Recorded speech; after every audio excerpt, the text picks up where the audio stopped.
Бүгін Алматыда еліміз білім және ғылым министрі Ерлан Сағадиевтің қатысуымен педагогикалық идеялар панорамасы республикалық байқауының жеңімпаздарын марапаттау салтанаты өтті.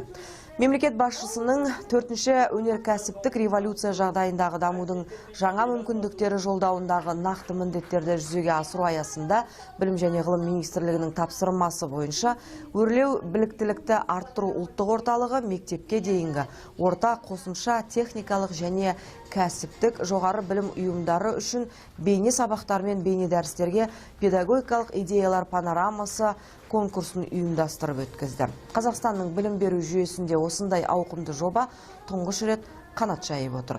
Бүгінгі өтіп жатқан республикалық өрлеу педагогикалық панорамалар идеясы мені және байқауға қатысушыларды қазіргі заманауи озық педагогикалық парадигмаларды өзгертуге және көптеген оқытудың әдіс тәсілдерін тиімді пайдалануға және педагогикалық шеберлігімізді арттыруға көптеген үлесін тигізді.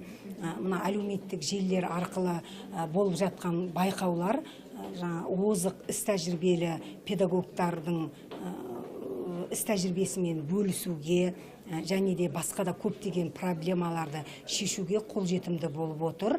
Байқау өңірлік және республикалық болып 2 кезең бойынша өткен, 22 номинация бойынша ұсынылған 940 бейне сабақтар мен бейне дәрістердің 66-сы жүлделі орынды иеленді. Бұл байқаудың мақсаты ұстаздардың шығармашылық ізденістеріне қолдау көрсетіп, жаңашыл мұғалімдердің мәртебесін арттыру.